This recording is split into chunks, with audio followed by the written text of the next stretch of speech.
그것이 하나님의 법칙입니다. 좋은 것 심으세요. 좋은 것 많이 심으세요. 할렐루야. 우리가 흔히 쓰는 말 중에 콩 심은데 뭐라고? 팥 심은데 팥이 난다. 이 말은 무슨 말이죠? 심은 대로 거둔다. 이 말을 다른 말로 자업자득이다. 그렇게 표현합니다. 그런데 남들에게는 이 말을 참 잘 적용해요. 그래, 심은 대로 거두지. 그런데 나에게는 좀 예외이고 싶을 때가 많지요. 나는 별로 제대로 심지도 않아놓고 많은 거 거두고 싶고 말이에요. 혹시 또 잘못된 거 심어놓고도 아이고 이거 좋은 열매, 좋은 결과 가져왔으면 좋겠는데 그렇게 생각할 때가 여러분은 없는지 몰라도 저에게는 종종 있는 것 같습니다. 오늘 말씀은 하나님께서 두 사람의 이름을 구체적으로 거론하시면서 개인적인 삶에 대해 책임을 물으시는 그 모습을 보게 됩니다. 하나님께 이름이 불려진다는 것은 영광스러운 일이 될 수도 있고 또한 두려운 일이 될 수도 있습니다. 하나님은 우리의 이름을 아실까요? 모를까요? 하나님 하은이 이름 아실까요? 어떻게 생각해요? 그렇게 생각해요? 그래요. 하나님은 우리의 이름을 아십니다. 그래서 하나님은 모세야, 모세야, 사울아, 사울아. 하나님은 개인의 이름을 부르셔요. 하나님께서 저와 여러분의 이름을 부르실 때에 우리의 모습을 한번 생각해 보면서 오늘 이 말씀을 함께 들었으면 좋겠습니다. 오늘 하나님께서 우리에게 주신 말씀은 히스기야 왕 그 시대에 히스기야 왕 아래서 최고의 권력자, 나라의 국고를 맡은 자, 왕궁에서 모든 것을 가진 자, 오늘 셈나라는 사람을 그렇게 표현하고 있죠. 15절 말씀에 주 만군의 여호와께서 이르되 너는 가서 그 국고를 맡고 나라의 창고의 열쇠를 맡고 있고 왕궁 맡은 자, 왕궁에서 모든 책임을 맡은 자 셈나를 보고 이르기를, 이걸 다른 말로 바꾸면 재무상, 국내상, 오늘 우리나라 직책으로 바꾸면은 옛날에는 재정부 장관이 있었는데 지금은 경제부 장관이 되겠죠. 경제부 장관, 그리고 국내상은 즉 왕궁에서 최고의 실력자는 지금 청와대의 비서실장. 좀 더 쉽게 생각하면은 국무총리의 권한을 가지고 있고 비서실장의 권한을 가지고 있는 그런 막강한 사람이 셈나라는 사람입니다.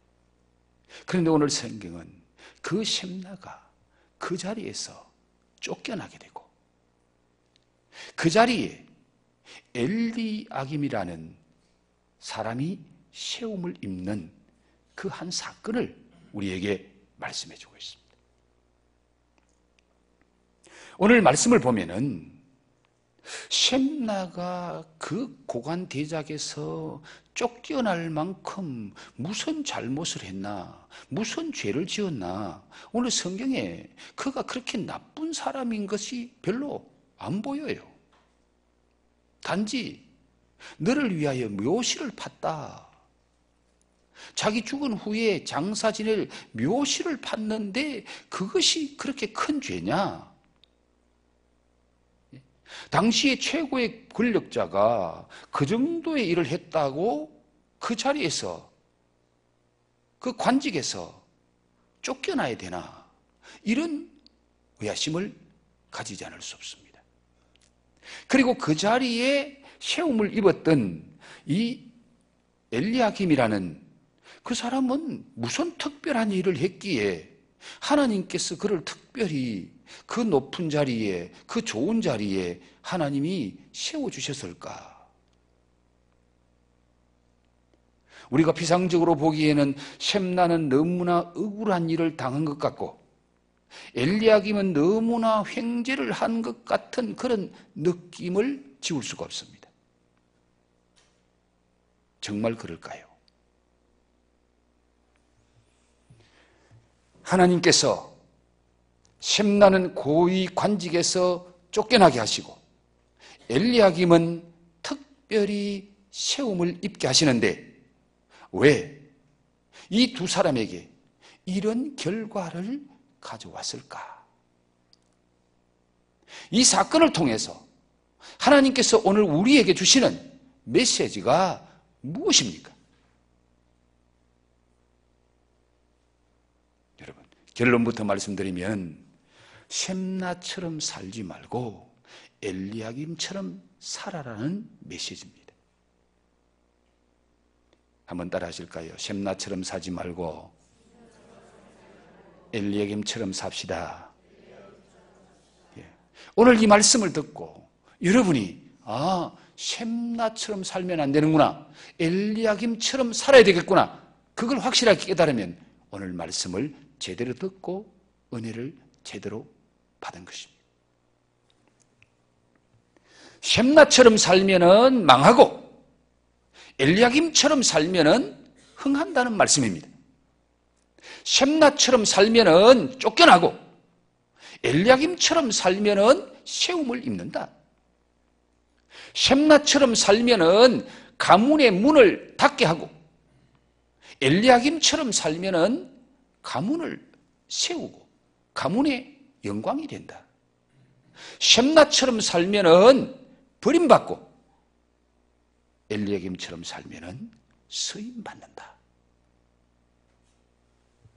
이 말씀을 오늘 하나님은 우리에게 주시고 싶은 거예요. 자, 셈나처럼 살고 싶은 분 있으세요? 모두 엘리야김처럼 살고 싶으시죠? 그런데 왜 셈나는 그렇게 살았을까요? 왜 그렇게 살아서 낮아지고 쫓겨나고 마지막에 치욕적인 죽음을 맞이합니까? 지금 나의 삶은 누구를 더 닮은 삶일까? 내가 지금처럼 그대로 살면은 엘리야김처럼 세움받고 쓰임받고 축복받고 영광을 누리는 복된 삶이 될까? 여러분 한번 생각해 보시면서 한번 고민해 보시면서 오늘 이 말씀을 좀 더 같이 나누었으면 좋겠습니다. 그렇다면은 하나님께서 셈나가 어떻게 살았기에 쫓겨나게 하시고 엘리야김은 어떻게 살았기에 특별히 세움을 입게 하셨는지를 좀 더 구체적으로 살펴보면서 그래, 나는 엘리야김처럼 살아야지, 이런 각오와 결단이 있었으면 좋겠습니다. 먼저 셈나는 어떤 사람이 삶을 살았습니까? 오늘 셈나를 소개하면서 오늘 다른 곳에서도 이 셈나와 엘리야김의 이름이 나오는데 20절에 보면 그날에 내가 hil기야의 아들 내 종 엘리야김을 불러, 이 엘리야김을 소개할 때는 그 아버지의 이름이 나옵니다. hil기야의 아들 엘리야김이라고 나오죠. 그런데 셈나를 말할 때는 그 부모 이름이 나오지 않아요. 이건 뭘 의미하는가 하면은 당시에 유대인들은 정상적으로 유대인들은 소개하면은 꼭 부모를 앞세웁니다. 누구 집 자식이다, 누구 집 아들이다, 누구 집 딸이다, 그 가문의 전통을 굉장히 중요하게 생각하고 그 부모님을 굉장히 중요하게 생각하기 때문에 그 자식을 말할 때는 항상 부모님의 이름이 앞에 나왔어요. 그런데 이 셈나를 말할 때는 부모 이름이 없어요. 이건 뭘 의미하는가 하면은 유대인이 아니라는 것을 의미합니다. 이방인이었다는 것을 의미하고요. 그리고 이 이방인인 셈나가 어떻게 출세를 해서 유대인보다 더 높은 자리에 올라갔어요. 최고의 권자에 올라갔어요. 그때 히스기야 당시에 애굽파가 있고 아수르파가 있어요. 즉 그때 최고의 강대국이 아수르, 북쪽에는 아수르, 남쪽에는 애굽인데 이 유대나라는 약속 국가거든요. 어느 나라와 동맹을 맺고 어느 나라를 의지하면은 그 나라의 도움을 받을까? 지금 우리나라 형편하고 똑같아요. 우리나라가 중국하고 가까워지는 것이 덕일까? 미국하고 가까워지는 것이 덕일까? 미국 손잡을까? 중국 손잡을까? 어디 손잡아야 우리나라가 더 잘 될까? 이런 상황이 우리나라잖아요. 마찬가지로 그때 아마 이 사람은 애굽파의 앞장서는 사람. 그래서 하나님은 아수르를 의지하지 말고 애굽을 의지하지 말아라 그러는데 그때 당시에 이 친구는 하나님의 말씀을 거역하고 우리는 애굽을 의지해야 된다. 애굽과 동맹을 맺어야 된다. 애굽이 우리를 도와줘야 된다. 그런 관리 중에 한 사람이었을 것으로 학자들은 보고 있습니다. 그리고 이 셈나는 부패한 관리입니다. 탐관오리입니다. 그런데 오늘 성경이 그것을 우리에게 보여주고 있는데, 자 여러분, 이 셈나가 어떤 사람이었는지 좀 더 구체적으로 봅니다. 16절, 내가 여기와 무슨 관계가 있느냐? 여기에 누가 있기에 여기서 너를 위하여 묘시를 팠느냐? 높은 곳에 자기를 위하여 묘시를 팠고 반석에 자기를 위하여 처소를 쪼아 내었도다. 자, 이 16절 한 절이 이 셈나라는 사람이 어떤 고관이었고 어떤 관리였고 어떤 권력자였고 어떤 삶을 살았는지를 우리에게 보여주는 그런 말씀이고요. 그리고 또 한 구절을 더 소개하면 18절에 가면 반드시 너를 모질게 감싸서 공같이 광막한 곳에 던질 것이라. 그 다음에 주인의 집에 수치를 끼치는 너여, 주인의 집에 수치를 끼치는 너여. 지금 이 셈나의 주인이 누굽니까? 히스기야 왕입니다. 히스기야 왕의 집에 수치를 끼쳤다는 말은 그가 섬기는 나라에 수치를 끼친 사람이라는 거예요. 유대 나라에 수치를 끼치는 존재가 바로 이 셈나라는 존재인데, 그러면 이 셈나에 관해서 조금 더 한번 살펴보도록 하겠습니다. 여기에 자기를 위하여,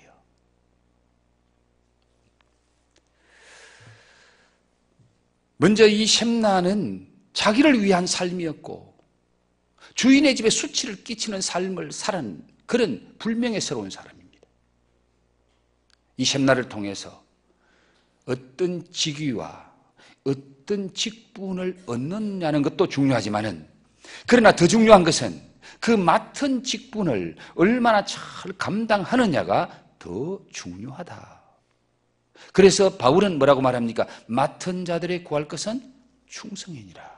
맡은 자들이 구할 것은 충성인데, 이 셈나는 너무나 중요한 직위를 맡았고 직분을 맡았음에도 불구하고 그는 나라에 충성하지 못하고 그 직위를 맡겨둔 사람의 수치를 끼치는, 부끄러움을 끼치는 그런 삶을 살았다는 것을 말씀하고 있습니다. 셈나는 최고의 권자에서 최고의 권력으로 자기만을 위하는 삶으로 주인의 집에 수치와 불명예를 끼쳐서 그런 쫓겨나고 버림받고 치욕적인 죽음을 맞이합니다. 자, 오늘 16절 말씀, 자기를 위하여 어디에 무엇을 했다? 너를 위하여 묘시를 파느냐? 그 묘실이 어디에 있어요? 높은 곳에 자기를 위하여 묘실을 팠고, 높은 곳에 자기를 위하여 묘실을 팠고.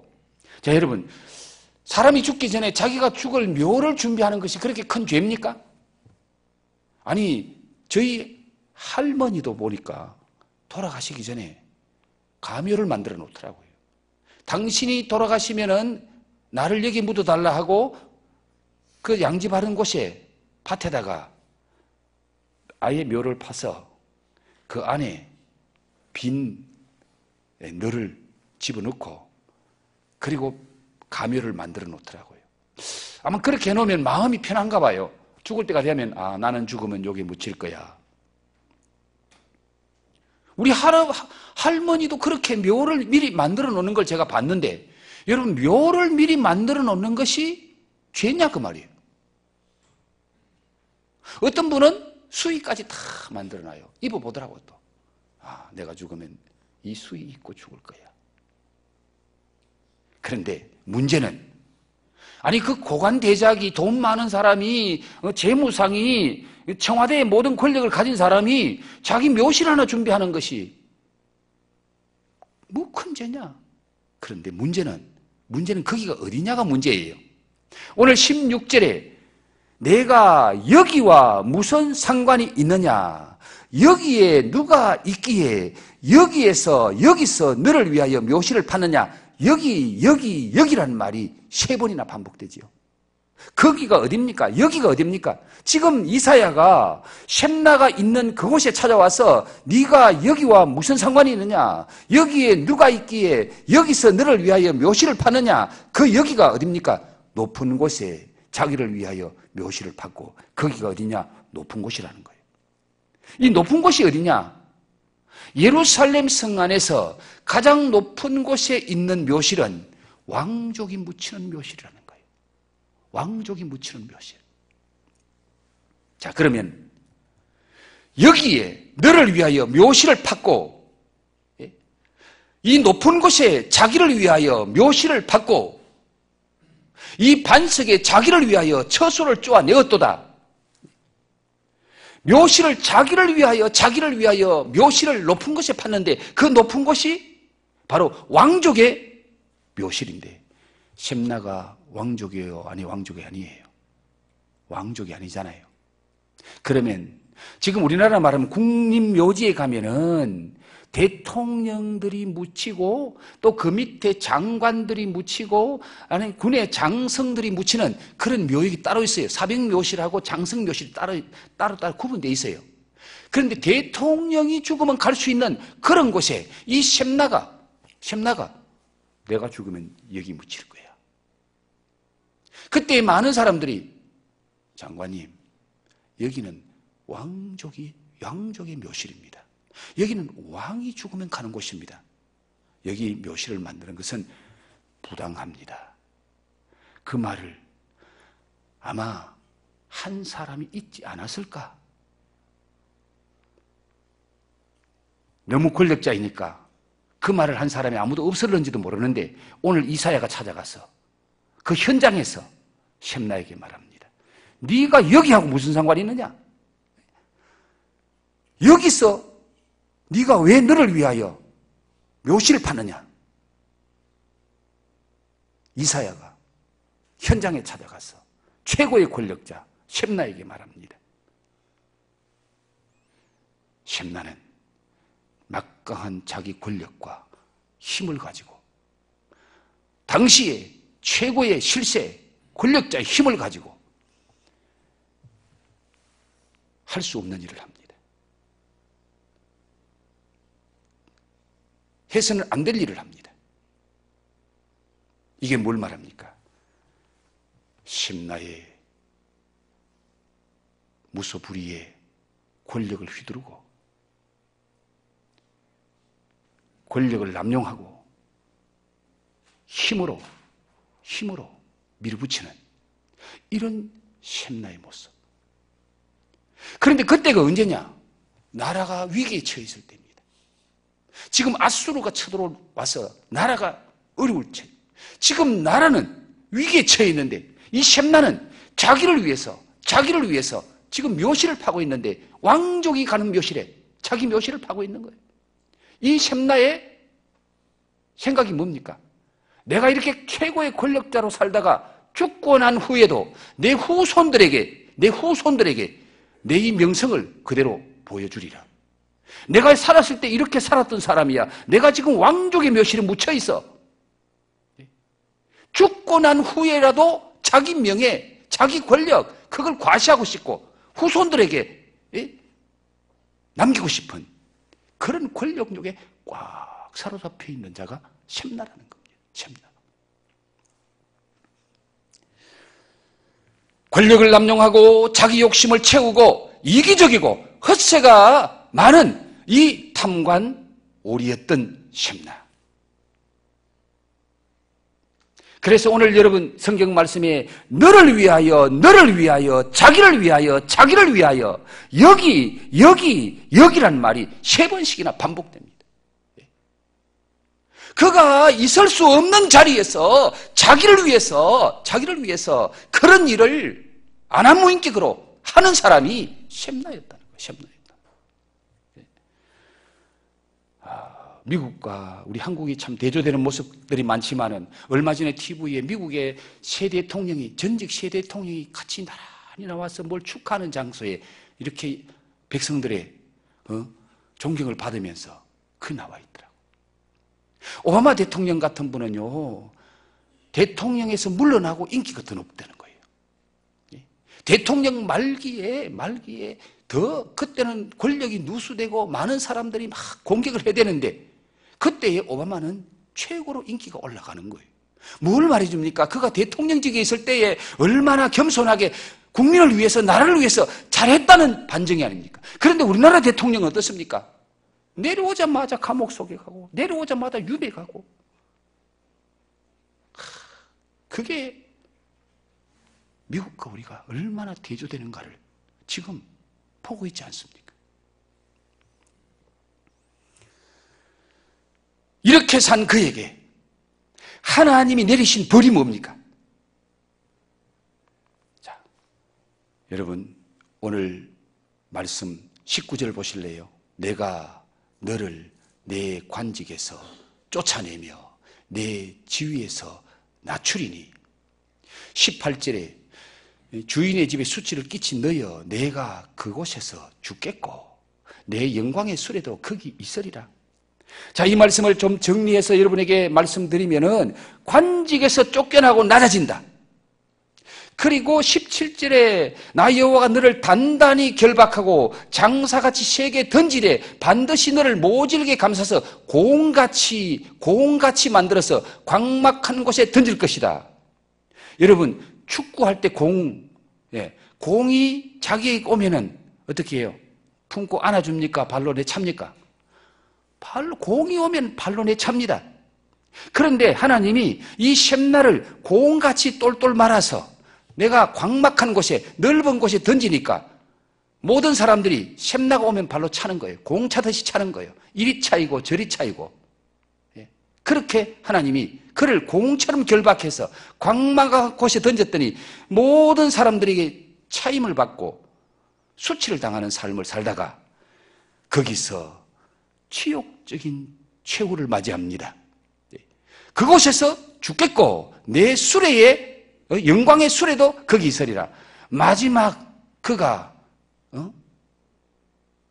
도망갈 때 평소에 그 수레는 영광의 수레였는데 마지막 이 셈나가 도망갈 때에 야반도주할 때에 그가 타고 갔던 수레, 그 영광의 수레가 셈나가 죽는 현장에 정인처럼 네가 죽는 그곳에 네가 탔던 수레가 너를 증거해 줄 거야.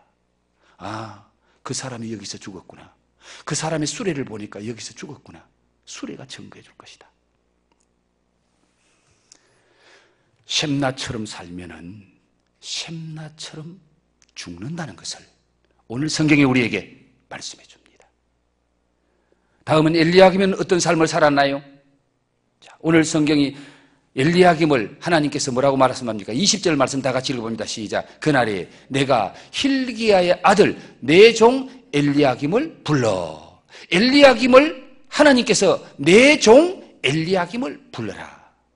hil기야의 아들 내 종 엘리야김을 불러라. 하나님께서 엘리야김을 뭐라고 부릅니까? 내 종이라, 내 종이라고 부릅니다. 이 말은 엘리야김이 어떤 삶을 살았다는 것을 우리에게 보여줍니다.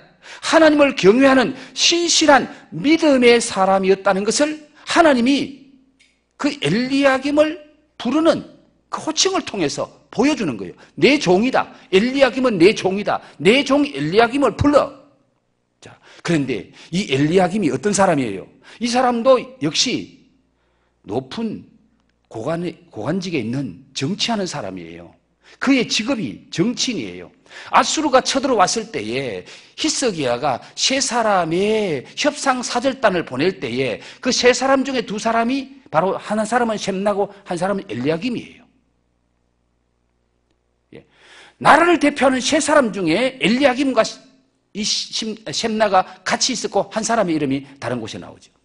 그만큼 이 엘리야김도 높은 위치에 있습니다. 셈나 다음 자리에 정도 있었어요. 그러면 그런 정치인이 신앙으로 살아가기가 쉬울까요? 어려울까요? 여러분, 정치하는 사람들의 신앙은 우리가 정말 액면 그대로 받아들이기 어렵습니다. 정치라는 곳이 사람을 죽이고 살리는 곳입니다. 정치라는 곳이 남을 모함하고 남을 죽이고 짓밟아야 자기가 올라서는 자리가 정치하는 곳이에요. 정치하는 곳에는 두 사람이 똑같이 있을 수가 없습니다. 한 사람을 죽여야 되고 한 사람을 짓밟아야 되고 그래야 자기가 올라서는 곳이 정치하는 곳이에요. 그런 정치 무대에서 엘리야김은 어떻게 살았는가를 보여줍니다. 내 종 엘리야김이다. 그는 정치하는 정치인이고 높은 자리에 있었지만은 그는 정말 하나님을 경외하고 하나님을 두려워하고 하나님을 무서워하며 하나님을 신실하게 믿는 하나님의 종이었다라고 오늘 성경이 말씀하고 있습니다. 신앙과 직업을 많은 사람들이 분리하려고 생각합니다. 이 내 종이라는 말 속에는 하나님께서 그를 통해 역사하신다, 하나님께서 그를 통해 일하신다는 의미가 포함되어 있습니다. 내가 엘리야김을 통해서, 내 종 엘리야김을 통해서 내가 지금 일할 거야. 내가 이 나라를 위해서, 이 잘못된 나라를 바로 세우기 위해서 내가 엘리야김을 최고의 자리에 내가 지금 세운다. 하나님이 그 말씀하시는 거예요. 여러분, 오늘 이 말씀을 들으면서 여러분 자신이 나는 하나님의 종인가? 나는 하나님의 종인가? 여러분, 목사를 보고 말하는 게 아닙니다. 엘리야김은 정치인이에요. 내가 어떤 직업을 가졌든지 내 삶의 현장에서 내가 하나님의 종인가? 하나님이 나를 하나님의 사람으로 인정하고 계시는가? 이걸 한번 여러분 생각해 봐야 되는 거예요. 여러분의 직장에서, 여러분의 삶의 현장에서 내 종 누구를 봐라? 내 종 누구를 봐라? 하나님이 지금 그렇게 말씀하시잖아요. 엘리야김은 가장 신앙생활하기 어려운 환경 속에서 정말 믿음으로 살았던 사람, 하나님이 인정해주고 내 종이라고 말할 수 있는 그런 삶을 살았다는 겁니다. 그리고 그가 앞으로 어떤 일을 하겠다는 것을 하나님이 말씀하십니다. 21절 볼까요? 내 옷을 그에게 입히며 내 띠를 그에게 띄워 힘있게 하고 내 정권을 그의 손에 맡기리니 그가 예루살렘 주민과 유다의 집에 뭐가 된다? 아버지가 될 것이며, 아버지가 예루살렘과 유다의 집에 아버지로서 일하겠다는 겁니다. 지금도 믿음으로 신실하게 살아왔지만은 앞으로 그가 이 귀한 자리에서, 이 높은 자리에서 예루살렘과 유다의 아버지로 일할 사람이다. 아버지라는 말은 헌신과 사랑을 의미합니다. 희생을 말합니다. 아버지의 헌신, 아버지의 사랑으로 집안이 일어서는 거예요. 그는 직업과 신앙을 분리하지 않았습니다. 하나님이 주신 사명의 현장이라고 생각했습니다. 왜 하나님께서 나를 이런 자리에 세우셨을까? 하나님께서 왜 나에게 이런 일을 맡기셨을까? 하나님을 생각하며 하나님의 마음으로, 아버지의 마음으로 하나님의 영광을 위해서 그가 일했다는 사람, 일했던 사람이라는 것을 오늘 성경이 우리에게 말씀해 주고 있습니다. 성도 여러분, 지금 여러분은 무슨 일을 하고 있죠? 무슨 직업을 가지고 있죠? 오늘 우리 학생들 학교에 가면 공부하고 있습니다.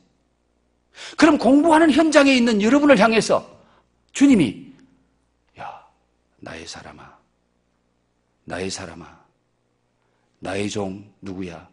너 참 공부하느라고 애쓰네? 열심히 잘하고 있네? 내가 너를 세워줄 거야. 내가 너를 높여줄 거야. 우리 주님이 그렇게 말씀하시겠나 그 말이에요.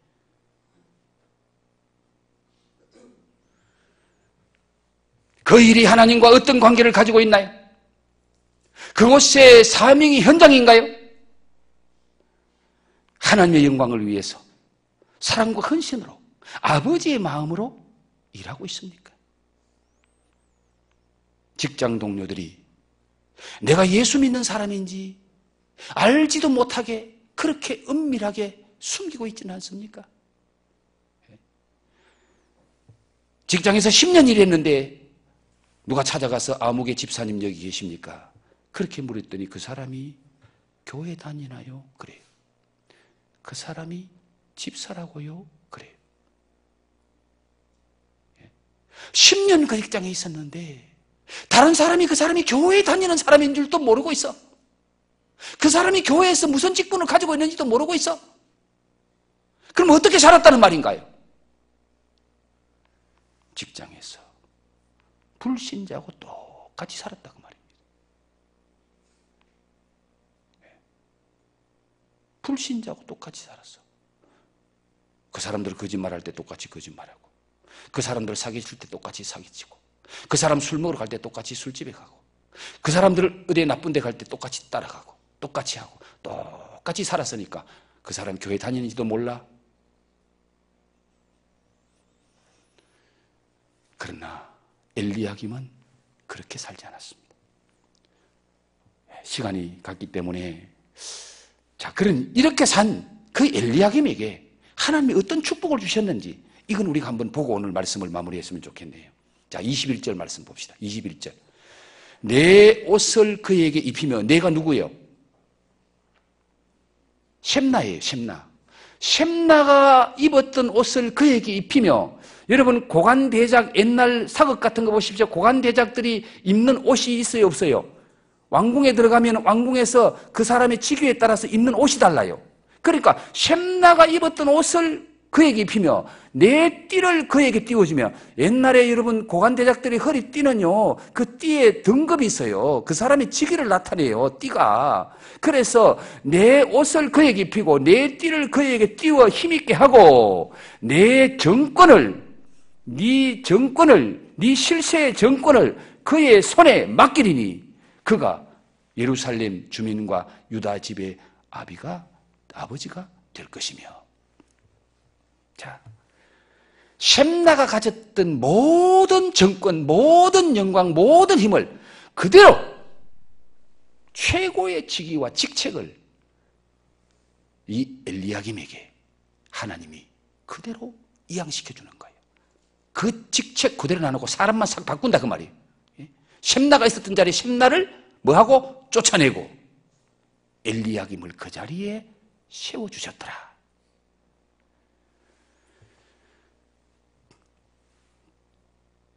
재무장관,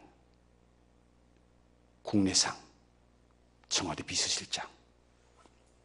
자, 두 번째 22절 말씀 볼까요? 내가 또 다윗의 집의 열쇠를 그의 어깨에 두리니 그가 열면 닫을 자가 없고 그가 닫으면 열 자가 없더라. 다윗의 집의 열쇠. 지금 유다 나라는 다윗의 왕통입니다. 다윗의 후손들이 다스리는 나라고요. 히스기야 왕이 다윗의 후손이고요. 다윗의 집이라는 말은 바로 유다 나라의 전체에 굳고 그 열쇠, 그 모든 열쇠를 이 다 엘리야김에게 맡기는데 그의 어깨에 두리니, 어깨는 힘이잖아요. 열쇠의 어깨를 두리니 그가 열면 닫을 자가 없고 닫으면 열 자가 없더라. 야, 얼마나 큰 역사입니까? 이것은 왕의 통치를 보좌하는 1인자가 되겠다는 그 말이에요. 23절 보겠습니다. 23절. 못이 단단한 곳에 박힘같이 그를 견고하게 하리니 그가 그의 아비 집의 영광의 보좌가 될 것이요. 못이 단단하게 박힘같이 그를 견고하게 하겠다. 셈나는 지금 쫓겨나잖아요. 못이 뽑혀나가잖아요. 그런데 하나님은 이 엘리야김의 관직을 못에 비유합니다. 관직이 못이 단단한 곳에 콘크리트의 벽에 못이 철못이 박힌 것처럼 다시는 뽑히지 않는 그런 견고한, 그 지구에서 흔들리지 않는 그런 견고함을 하나님이 보장해 주겠다. 하나님이 지켜주겠다는 거예요. 그리고 역시 24절 말씀을 볼까요? 24절. 그의 아비 집의 모든 영광이 그 위에 걸리리니 그로 인해서 가문이 영광을 얻습니다. 그의 부모님이, 그의 아비 집이 영광의 보좌가 된다. 영광스러운 가문을 세운다는 거예요. 그것으로 끝납니까? 24절 그 다음에 보십시오. 그의 후손과 족속되는 작은 자, 작은 그릇, 곧 종지로부터 모든 항아지까지니, 이 엘리야김 한 사람 때문에 그 가문이 영광을 받을 뿐만 아니라 그 후손들까지 다 하나님이 잘되게 하신다. 출세하게 하신다는 거예요. 축복의 통로가 되게 만들어주겠다는 거예요. 제가 시간만 좀 났으면 조나단 에드워드의 가문 KBS에서 그 취재한 요나단 에드워드 가문의 그 진짜 아름다운 모습을 좀 보여주고 싶었는데 시간이 없네요. 주일 오후에는 한번 제가 보여준 적이 있습니다. 한 사람이 믿음으로 바로 서니까 그 가문이 250년 동안 얼마나 수많은 믿음의 사람, 축복의 사람, 나라와 민족을 살리는 사람, 그런 사람 수백 명이 그 가문에서 나오는 거예요. 그래서 미국 가면은 조나단 에드워드 가문 하면은 모르는 사람이 없고요. 그 가문은 정말 하나님이 축복하는 가문이다. 그게 알려져 있어요. 나중에 기회 되면은 여러분 한번 보세요. 자, 사랑하는 성도 여러분, 심나처럼 살면은 쫓겨나고 버림받고 치욕적인 죽음을 맞이합니다. 그러나 엘리야김처럼 하나님의 종으로 살면은 믿음으로 살고 아버지의 마음으로 주신 직분을 헌신으로 사랑으로 잘 섬기면은 하나님이 그를 세워줍니다. 하나님께로부터 세움을 입습니다. 하나님께로부터 세움을 입으니까 그의 형통을 막을 자가 없습니다. 하나님 주시는 축복을 방해할 자가 없습니다. 아버지 집의 영광이 되고 후손에게 축복을 물려주는 그런 은혜와 축복의 통로가 됩니다. 한번 마음이 다짐하는 마음으로 우리 옆에 분에게 이렇게 합시다. 셈나처럼 살지 마세요. 엘리야김처럼 삽시다. 엘리야김처럼 살고 엘리야김처럼 축복받으세요. 좋으신 아버지 하나님, 오늘 귀한 말씀 주신 것을 감사합니다.